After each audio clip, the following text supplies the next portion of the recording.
සියලු දෙනාටම සුබ දවසක් ප්‍රාර්ථනා කරනවා. එහෙනම් අද දවසෙත් ඉතා වටිනා වීඩියෝ කරගෙන ඉවිල්ලා තියෙනවා. එහෙනම් අපි යමු වීඩියෝ එකට. හොඳයි. එතකොට අපි දැන් අද හදන්නේ මෙන්න මේ යූසර් ලොගින් එකට එයාගේ ප්‍රොෆයිල් එක කම්ප්ලීට් කරලා එයාගේ විස්තර ටික කම්ප්ලීට් කරලා KYC එක දාන්න තමයි නැත්නම් KYC ඇප්ලයි කරන්න තමයි හදන්නේ. මුලින්ම ඔයාලට පේනවා මෙතන my KYC බටන් එක තියෙනවා. මෙතන ක්ලික් කරාම ප්‍රොෆයිල් එක කම්ප්ලීට් නොකරපු කෙනෙක් එයා දාලා යූසර් ඒ නිසා මෙන්න මේ විදිහට මුලින්ම එයාගේ ප්‍රොෆයිල් එකේ ඩීටේල්ස් ටික කම්ප්ලීට් කරන්න ඕනේ වගේ මැසේජ් එකක් පෙන්නනවා.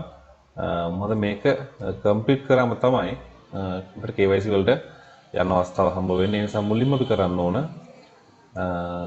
ප්‍රොෆයිල් එකේ මෙන්න මේ සියලුම විස්තර ටික හිස්තනක් තියන්න නැතුව පුරව ගන්න ඕන. එහෙනම් මම මේ විදිහට මෙයාගේ විස්තර ටික මුලින්ම ෆිල් කරලා ඉන්නම්. මුලින්ම බර්ත්ඩේ එක එතනින් පස්සේ ජෙන්ඩර් එක අපිට සිලෙක්ට් කරන්න තියෙන්නේ මේල්ද ෆීමේල්ද කියලා. එතනින් පස්සේ ඇඩ්‍රස් එක මේ ඇඩ්‍රස් එකදී ඔයාලට ඔයා දැනට පදිංචි ඇඩ්‍රස් එක දාන්න තියෙන්නේ. මේක ලොකු ඉෂුව එකක් නැහැ. මොකද මේ ලේටස්ට් මුකුත් දැනට ඔයාලට මේකට එන්නේ නැහැ. නමුත් ඔයා නිවැරදි ඇඩ්‍රස් එක දාලා තියාගන්න මේ විදිහට.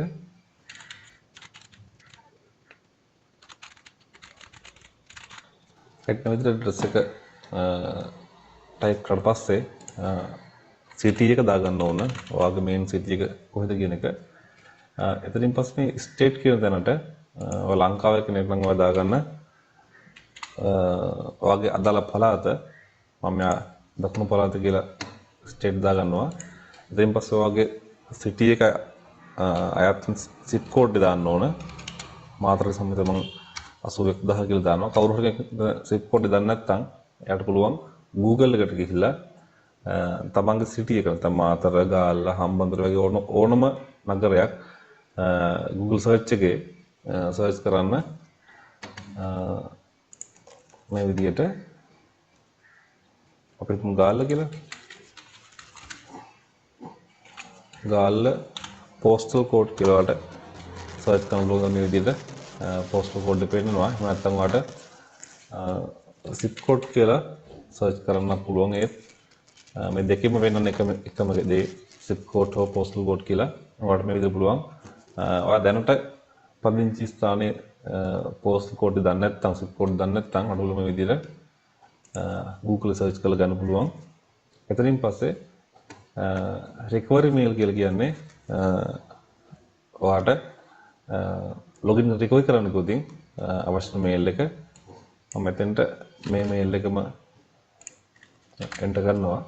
ඉතින් පස්සේ recovery phone number එක එකත් අර වගේම තමයි ඔයගේ recovery වලට අදාළ වෙන phone number එක දෙන්නන්නේ. මම මේ විදිහට phone number එකත් enter කරගන්නවා.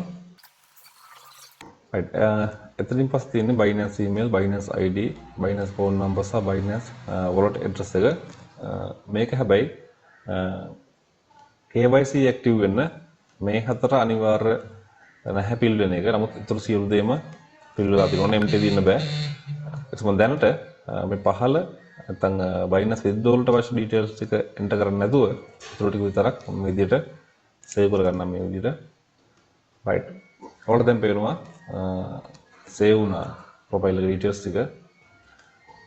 ඔයා දැන් my KYC select කරලා දිනුවාට පෙන්නනවා. KYC enter කරනවාට මෙන්න මේ විදිහට dashboard එකේ පෙන්නනවා. මෙතෙන්දී අපිට පුළුවන් national identity card එක, නැත්නම් driving license එක, එහෙම නැත්නම් passport එක අපිට apply කරන්න KYC සඳහා KYC වලින් තමයි මේ login එකේ නැත්නම් අපේ අනන්‍යතාවය ඔප්පු කරන්න තියෙන්නේ KYC වලින්. අපිට මෙතන පුළුවන් create entry කියලා බටන් එකක් තියෙනවා. අපිට අවශ්‍ය method එක select කරගෙන අපිට තියෙන්නේ create entry දෙන්නම මේකෙදී driving license එක පාවිච්චි කරන නිසා මම මෙතන driving license කියන ඉස්සරහ තියෙන create entry button එක click කරගන්නවා මේ විදිහට okay කියලා දෙන්න ඕන. එතකොට මේ වගේ තමයි මේ ඩෑෂ්බෝඩ් එක පෙන්නන්නේ. මෙතෙන්දී මුලින්ම කරන්න අපි අපේ ඩ්‍රයිවිං ලයිසන්ස් එකේ මෙතන නම්බර් එක අපි එන්ටර් කරගන්න ඕන. ඩෙන්ටිටි නම් ID නම්බර් එක, පාස්පෝර්ට් නම් පාස්පෝර්ට් නම්බර් එක. මම මෙතන මේ විදිහට ඩ්‍රයිවිං ලයිසන්ස් නම්බර් එක එන්ටර් කරනවා. මේක ඉලක්කමක් අකුරක් වැරදි වෙන්න එපා. එහෙම වුණොත් KYC රිජෙක්ට් වෙන නිසා ඩබල් චෙක් කරගෙන ඩ්‍රයිවිං ලයිසන්ස් අංකය, නැත්නම් ID නම්බර් එක, පාස්පෝර්ට් නම්බර් එක හරියද කියන එක එන්ටර් කරපු එක. එහෙනම් මේ විදිහට අපි එන්ටර් කරගෙන එතනින් පස්සේ මුලින්ම අහන්නේ ඩ්‍රයිවිං ලයිසන්ස් එකේ ෆ්‍රන්ට් ඉමේජ් එක. ඩ්‍රයිවිං ලයිසන්ස් එක පැහැදිලිව පේන විදිහට ඒකේ ඉදිරිපස ෆොටෝ එක තමයි දාන්න කියන්නේ. මම මේ විදිහට ක්ලික් ඇන්ඩ් ඩ්‍රැග් කරලා මේ ඉමේජ් එක මෙතනට දානවා.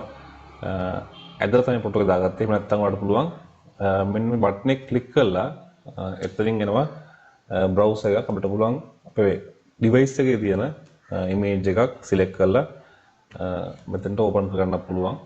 නැත්නම් ක්ලික් ඇන්ඩ් ඩ්‍රැග් කරලා දාගන්න පුළුවන්. ඉතින් පස්සේ ඉල්ලන්නේ selfie with driving license. ඒ කියන්නේ අපේ driving license එකේ ඉස්සරහ පේන්න සහ මගේ මුහුණ පේන්න ෆොටෝ එකක් ෆෝන් එක ඇතුළේ selfie කිව්වට මොබයිල් ෆෝන් එකෙන් මා selfie ෆොටෝ එකක් දාන්න එපා. මොකද උඩ selfie එක හදලා දානවා ෆොටෝ එක පැත්ත මාරුලා පෙන්වන්න. ඒ නිසා ඔයා ඉමේජ් එක අතේ තියාගෙන වෙන කෙනෙක් නෙමෙයි නැත්තම් ඔයාගේ ෆෝන් එකේ බෑක් කැමරා එකෙන් තමයි ඉමේජ් එක කැප්චර් වෙන්න ඕන.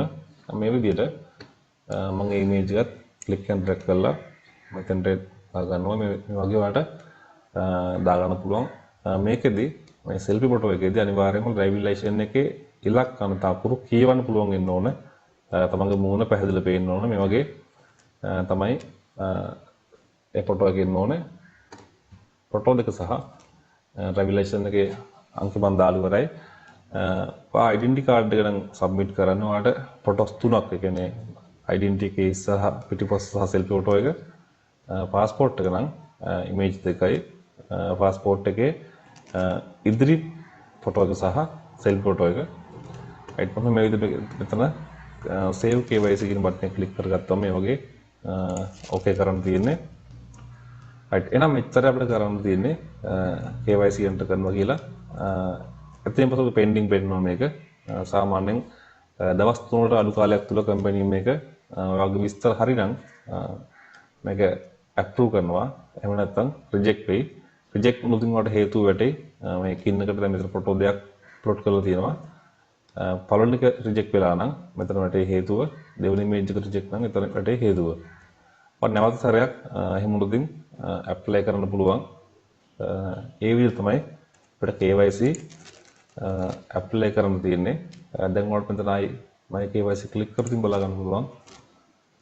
මෙන්න මේ විදිහට අපි ඩ්‍රයිවිං ලයිසන්ස් එක තමයි සබ්මිට් කරලා තියෙන්නේ. ස්ටේටස් වල පෙන්ඩින් කියලා පෙන්වනවා. අට ඕනනම් මෙතන view document ක්ලික් කරලා නැවත සැරයක් මේක view කරගන්න පුළුවන්. එතෙන්දී මේ view image වලින් ඔයාලට ඔයා සබ්මිට් කරපු image එක බලා ගැනීමේ හැකියාව තියෙනවා. මේ විදිහට right එහෙනම් මොකක්ද තමයි සේපස් ට්‍රේඩ් ආයතනයේ යූසර් කෙනෙක් KYC එක සබ්මිට් කරන්න තියෙන්නේ. දින 3කට මෙහා KYC සබ්මිට් වෙයි. එහෙමනම් අපේ channel එකත් එක්ක දිගටම රැඳී ඉන්න කියන යෝජනාවත් එක්ක අද දවසේ අපි වීඩියෝ එකෙන් සමුගන්නවා. සියලු දෙනාටම ජයග්‍රහී දවසක්.